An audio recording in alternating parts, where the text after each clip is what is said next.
শেখ হাসিনা ফিরবেন, ডিসেম্বরে ফিরবেন, সদল বলে ফিরবেন। আপনিও এই বিষয়ে কথা বলেছেন। আসলে কি ফেরাটা বাস্তবতা সম্পন্ন, মানে যে পরিস্থিতি দেখছেন দেশে, তাতে কি শেখ হাসিনার ফেরার প্রক্রিয়া কি হতে পারে বলে আপনি মনে করেন? আপনি একজন আইনজীবীও বটে। আসলে এখানে একটা প্রক্রিয়াগত ব্যাপারটা কেমন সেটি একটা বিষয়, এবং তিনি যদি সত্যিই ফেরেন সেটি কি দেশের জন্য ভালো হবে? দেখুন, আমি আপনাকে বলি, আমি কিন্তু এই প্রশ্নের উত্তর অনেকবার দিয়েছি এবং প্রতিবারই আমি বলেছি যে আমার সাধারণ জ্ঞান বা কমন সেন্স যেটা সেটা বলে যে উনি ফিরবেন। কেন ফিরবেন? উনি যদি না ফেরেন তাহলে এই দলটি ছিন্ন ভিন্ন হয়ে যাবে। অলরেডি দলের নেতাকর্মীরা ভীষণ রকম মানে দুর্দশার মধ্যে আছে। আমি তৃণমূলের কথা বলছি, নেতাকর্মী বলতে কিন্তু মন্ত্রী এমপিদের কথা বলছি না। তৃণমূল একদম মানে খুবই দুর্দশার মধ্যে আছে। এক, দুই হলো আল্লাহ না করুক ওনার বয়স হচ্ছে, উনি যদি দেশের বাইরে মারা যান, পৃথিবীর অন্য কোনো দেশে মারা যান, বাংলাদেশের বাইরে, তাহলে that will be the end of the story এবং ইতিহাসে শেষ হিসেবে লেখা থাকবে যে উনি একজন পলাতক প্রধানমন্ত্রী, স্বৈরাচার প্রধানমন্ত্রী হিসেবে ওনার মৃত্যু হয়েছে। এই বাস্তবতাটা উনি মানবেন কিনা, এই চয়েসটা ওনাকে নিতে হবে। স্পষ্ট তার জন্য, তার দলের জন্য তার ফেরাটা জরুরি, কিন্তু ফেরাটা বাস্তবতা সম্পন্ন কিনা। এখন রাজনীতিতে না আপনাকে কেউ জায়গা করে দেবে না। রাজনীতিতে সুসময় আসবে তবে আমি ফিরবো, এটা বোধহয় কাজ করে না। সুসময়টা বা রাস্তাটা আপনাকেই তৈরি করতে হবে, এটাই হচ্ছে বাস্তব। হ্যাঁ, তো আমার মনে হয় যে সেই জায়গা থেকে আমার যতদূর মনে হয় যে এটা আমি আপনি যতটা না বুঝবো, তার চেয়ে যিনি দলের প্রধান শেখ হাসিনা এবং যার রাজনৈতিক অভিজ্ঞতা আপনার আমার চেয়ে কয়েক গুণ বেশি, রাষ্ট্র পরিচালনার অভিজ্ঞতা, বিরোধী দলে থাকার অভিজ্ঞতা, সরকারি দলও না বিরোধী দলও না মাঠের বিরোধী দল হিসেবে অভিজ্ঞতা, সবকিছুই আমাদের চেয়ে অনেক বেশি। তো এই ক্যালকুলেশন যেটা আপনার আমার আছে তার চেয়ে বেটার ক্যালকুলেশন নিশ্চয়ই তার কাছেও আছে। এবং আরেকটা যেটা ব্যাপার যে এই দেশটার পেছনে ওনার ফ্যামিলির যে একটা বিরাট ত্যাগ, 15 অগস্টের কথা আমি বলছি, এবং বাংলাদেশের অভ্যুদয়ের পেছনে তাদের দলের এবং তার তার পরিবারে তার পিতার যে অবদান, সেগুলোকে যদি ধরে রাখতে হয় তাহলেও কিন্তু ওনাকে ফিরতে হবে। আর ফেরাটা শেখ হাসিনার জন্য যতটা প্রয়োজন, মানে এই সকল কিছু বিবেচনায় ওনার মন্ত্রী এমপি তাদের জন্য কিন্তু এটা অত প্রয়োজন না। মন্ত্রী আসবে, মন্ত্রী যাবে, কিন্তু শেখ হাসিনার জন্য তার পরিবারের সম্মান, তার দলের অস্তিত্ব, তার নিজের ত্যাগ, তার নিজের সংগ্রাম, তার নিজের দলে থাকা, মানে সরকারে থাকা, বিরোধী দলে থাকা, সকল কিছু, তার 46 ইয়ার্স এর যে হিস্ট্রি, তার নিজের সকল কিছুর বিবেচনায় কোনো কেউ যদি নাও আসে, শেখ হাসিনার সম্ভবত আমার যেটা হিসাব যে উনি হয়তো আসবেন। আচ্ছা, কিন্তু আসার কোনো প্রক্রিয়া, মানে সেটি আমি আমার অনুষ্ঠানে আওয়ামী লীগের অনেক নেতারাও কথা বলেন, আমি তাদেরকে জিজ্ঞাসা করেছি, তারাও আসলে বলতে পারেন না যে কীভাবে। জিজ্ঞাসা করলে কখনো কখনো বলেন টাইম উইলসে, কোনো প্রক্রিয়া আসলে বোঝা যাচ্ছে না। না না, এটা না বোঝার কি আছে তাও আমি বুঝতে পারছি না। বাংলাদেশ সরকার তো ব্যাকুল, তারা ভারতেও যাবে না যদি না শেখ হাসিনাকে বাংলাদেশে আনা হয়। তার মানে ভারত, মানে তার মানে পথ চেয়ে আছে, বাংলাদেশ সরকার রীতিমতো পথ চেয়ে আছে যে কবে শেখ হাসিনা আসবেন। তো আর শেখ হাসিনাও বলছেন যে তিনি বাংলাদেশে ফিরবার জন্য ব্যাকুল হয়ে আছেন। তো দুই তরফই তো ব্যাকুল, তাহলে অসুবিধা কি? আরেকটা খুব কিন্তু উদ্ভট এই যে কথা, ডক্টর বিএনপি সাহেব অবশ্য বলেছেন, তিনি ডক্টর সাহেব মাননীয় প্রধানমন্ত্রী উপদেষ্টা, তিনি বলেছেন যে তারা চায় ধরে নিয়ে আসতে, বেঁধে নিয়ে আসতে, কিন্তু শেখ হাসিনা এখন বলছে তিনি নিজেই ফিরতে চান, আত্মসমর্পণ করতে চান। মানে হয়তো এটি তাদের পছন্দ হচ্ছে না যে তিনি আত্মসমর্পণ করতে আসবেন, তারা ধরে বেঁধে নিয়ে আসতে চায়। এবং এখন এই জন্যই হয়তো ভারতকে বারবার অনুরোধ করছে কিনা সেটারও বিশ্লেষণ আপনি হয়তো বলবেন, যে তাকে ফিরিয়ে দেবার জন্য যেই বারবার অনুরোধটা করছে, আহ্বানটা জানাচ্ছে, মানে এটি কি একটা বিশ্লেষণ কিনা? ওনার বাংলাদেশে, তাকে বাংলাদেশে এনে বিচারের মুখোমুখি দাঁড় করানোটা কি সরকারের উদ্দেশ্য, নাকি বিষয়টাকে নিয়ে খেলাধুলা করা সরকারের উদ্দেশ্য?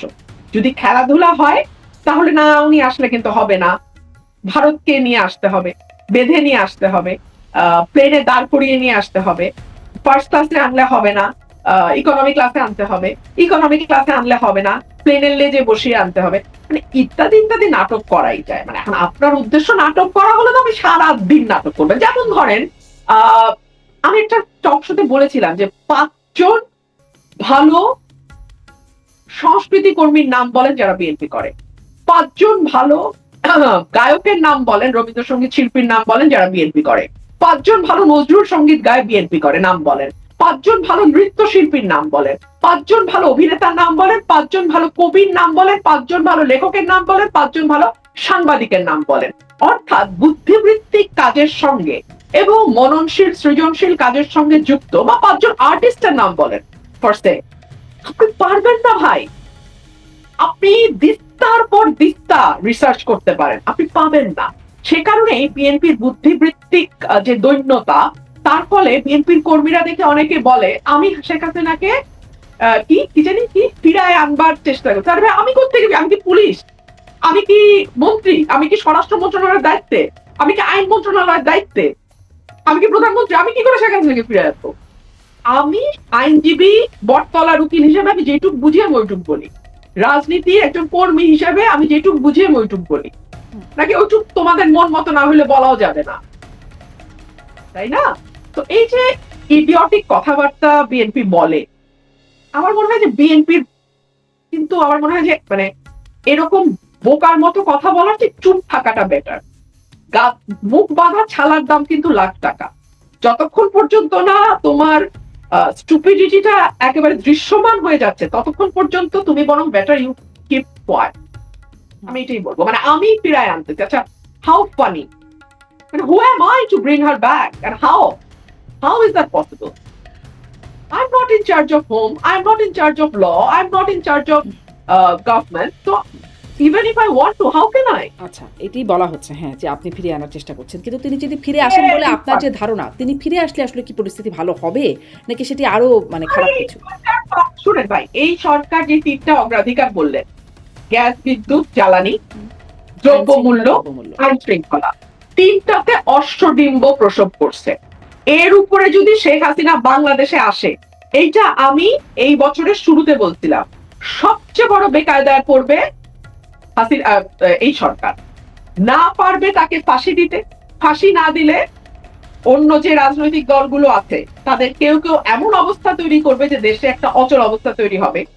না পারবে তাকে মানে কারাগারে নিতে, কারণ শেখ হাসিনা বাংলাদেশে পাড়া দেওয়া মাত্রই নেতা কর্মীদের মধ্যে যে একটা উদ্দীপনা তৈরি হবে, সেই উদ্দীপনা সামাল দেওয়ার মতো শক্তি সরকারের আছে কিনা সেটাও একটা প্রশ্ন। এই প্রসঙ্গে আপনাকে আরেকটা কথা আমি মনে করিয়ে দেই, তখনও কিন্তু নমিনেশন হয় নাই। ওই যে বলে নমিনেশন না পেয়ে বলতেছি, তখনও কিন্তু নমিনেশন হয় নাই, নমিনেশনের আলাপও হয় নাই। এটা সম্ভবত 25 সালের এপ্রিল মের কথা, 2025 সালের এপ্রিল মের কথা।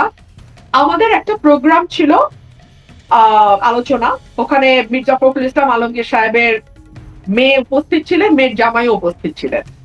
একটা মানে ইন্টালেকচুয়াল ফোরাম আলোচনা, বাট মানে অডিয়েন্সের সামনে। সেখানে আমি বলেছিলাম যে বিরোধী দল হিসেবে আওয়ামী লীগকে সামলানো নেক্সট টু ইম্পসিবল কাজ। আওয়ামী লীগকে সবসময় বলাই হয় যে তারা বিরোধী দলে থাকবার জন্যই তাদের জন্ম, মানে তারা বিরোধী দল হিসেবে তাদের পারফরমেন্স এরকম। সেটা তারা দীর্ঘ পাকিস্তান আমলে বিরোধী দলে তারা তাদের ভূমিকা পালন করেছেন দীর্ঘ, মানে সেই চিন্তা করে দেখেন, সেই 47 থেকে আরম্ভ করে 71 পর্যন্ত বিরোধী দল। তারপরেও বাংলাদেশ স্বাধীন হবার পরে বিরোধী দল অনেক সময়, অনেকগুলো বছর। বিরোধী দলে আওয়ামী লীগ হচ্ছে একটা আতঙ্কের নাম। তো শেখ হাসিনা যদি বাংলাদেশে ব্যাক করে এবং ওনার নেতা কর্মীরা তাতে যেভাবে একটা উজ্জীবিত হয়ে পথে নামবে বা ইয়ে করবে, এই পুলিশ আর এই ইয়ে দিয়ে আপনি তাকে সামাল দিতে পারবেন? আপনি তো মাইনাস আওয়ামী লীগই দেশ সামলাইতে পারতেছেন না, আইন শৃঙ্খলা সামলাইতে পারতেছেন না, কোনো কিছুই সামলাইতে পারতেছেন না। তো প্লাস আওয়ামী লীগ যখন মাঠে বিরোধী দল হিসেবে থাকবে, অবস্থা কি দাঁড়াবে আপনি একটু মানুষ পটে কল্পনা করেন তো। আমি এটুকুই বললাম। তাহলে কি আসলে হবে না হবে তাহলে এটা কেন আমার আসলে বোঝা যাবে সরকার এত বারবার মানে শেখ হাসিনাকে ফেরানোর আবেদন করছে? আপনি অবশ্য নাটক শব্দটাও ব্যবহার করছিলেন।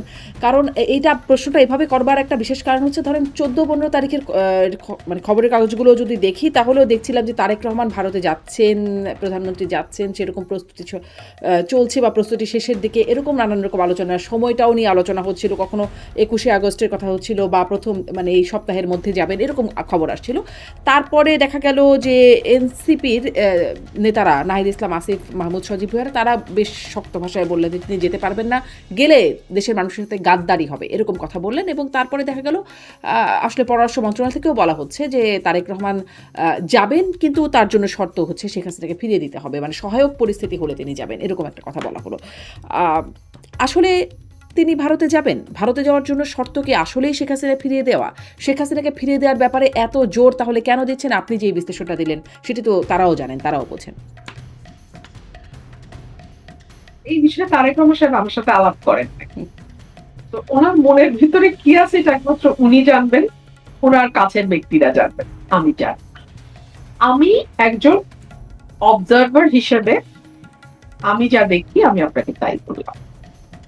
আমার ক্যালকুলেশনে যদি একটা শর্ত দেয়া হয় ভারতে যাওয়ার, সেটা হচ্ছে কোনোভাবেই যেন শেখ হাসিনা বাংলাদেশে আসতে না পারে, এইটুকুই বললাম। আচ্ছা, শোনেন, তারেক রহমান সাহেব 17 বছর এক্সাইল ছিলেন লন্ডনে, শেখ হাসিনা যান নাই লন্ডনে। উনি কি এগুলো তাল বাহানা করছেন তারেককে ফেরত না দিলে লন্ডন যাব না? এইসব বাহানা আমার কাছে ভাই বাহানা, আর গুজ্জ কথা আমার সাথে কেউ শেয়ার করে নাই, তো আমি জানি না। তাহলে কি আপনার কি মনে হয়, বা যদি এটাও কি কোনো জানেন কিনা, তারেক রহমান কি যাচ্ছেন ভারতে? ভারতে যাচ্ছেন? আমার কি মনে হয় আমি বলে দিলাম, না, না, যদি ভারত হ্যাঁ, ভারতে যাচ্ছেন একদম কিনা? ওয়াদাবদ্ধ হয় যে কোনোভাবেই শেখ হাসিনাকে ভারত আসতেই দিবে না, শেখ হাসিনা প্লেনে চড়লেও ভারত প্লেন থেকে টেনে শেখ হাসিনাকে নামায় রাখবে, তাহলেই কেবলমাত্র সম্ভবত বাংলাদেশ সরকার ভারত সফরে যাবে। আচ্ছা, আচ্ছা। ভাই শুনেন শুনেন শুনেন, হ্যাঁ, ভাই শুনেন, ধরলাম শেখ হাসিনার কাছে পাসপোর্ট নাই, সরকার can issue a travel pass now at this moment. And Sheikh Hasina, if she really wants to come back, she can come back tomorrow. That's all I can understand. Rest, আপনারা চিন্তা করে বলেন, চিন্তা করে নিজেদের উত্তর নিজেরা খোঁজেন। এখন তারেক রহমান যাবেন কিনা আপনার এই বিষয়ে আপনার মানে বিশ্লেষণ কি? জানি না, আচ্ছা, আপনি জানেন না। জানি না, দুই রকম চাপ আছে, যেই চাপ জয়ী হয়। এই দুই রকম চাপ কোন কোন পক্ষ থেকে? একটা সফট চাপে যাওয়া উচিত, প্রতিবেশী বদলানো যায় না, একটা নতুন শুরু হওয়া উচিত, নতুন একটা ফ্রেশ স্টার্ট যেটাকে বলে সেটা হওয়া উচিত। ভারতের সঙ্গে আমাদের অনেকগুলো বিষয় আছে, মীমাংসিত এবং অমীমাংসিত। গঙ্গা পানি চুক্তি শেষ হচ্ছে এই বছর, কি হবে? 54টা অভিন্ন পানি আছে, নদীর পানি আছে, কি হবে? এইটার শর্ট করলে ওইটার শর্ট করলে তাড়াতাড়ি ভারত থেকে আনতে হয়, কি হবে? ভিসা বন্ধ থাকলে আমাদের দেশের মানুষ, আমাদের সাধারণ মানুষ যারা চিকিৎসার জন্য একটু কম খরচে বেটার ট্রিটমেন্টে যেতে চায় তারা পড়ে যায় বিপদে। সো ইত্যাদি ইত্যাদি অনেক বিষয় আছে। আর একমাত্র সেটা একটা লেখায় পড়ছিলাম, একটা কলামে একজন লিখেছেন যে একজন কেন আমি নামই বলি, আমাদের দেশনেত্রী বেগম খালেদা জিয়ার প্রেস সেক্রেটারি ছিলেন ভদ্রলোক, হ্যাঁ, উনি লিখছিলেন যে একমাত্র অতি ব্যাককল ছাড়া কেউ নেক্সট ডোর নেইবারের সাথে সম্পর্ক খারাপ করে না। অতি ব্যাককল মানুষই কেবলমাত্র নেক্সট ডোর নেইবারের সাথে সম্পর্ক খারাপ করে। উনি সাবেক প্রধানমন্ত্রী বেগম খালেদা জিয়ার প্রেস সেক্রেটারি ছিলেন। সো ওনারই ফেসবুক স্ট্যাটাসটা দেখলেই আপনারা পেয়ে যাবেন। তো এখন এইটা একটা চাপ আছে, হ্যাঁ, কিন্তু আরেকটা চাপ আছে যে আপনি জানেন বাংলাদেশে এখন রাইট স্পোর্টস এর একটা উত্থান, খুব শক্ত উত্থান। পাকিস্তানের সঙ্গে আমাদের নতুন করে একটা এক ধরনের সম্পর্ক তৈরি হওয়া, তুরস্কের সাথে একরকম নতুন সম্পর্ক, আর একটু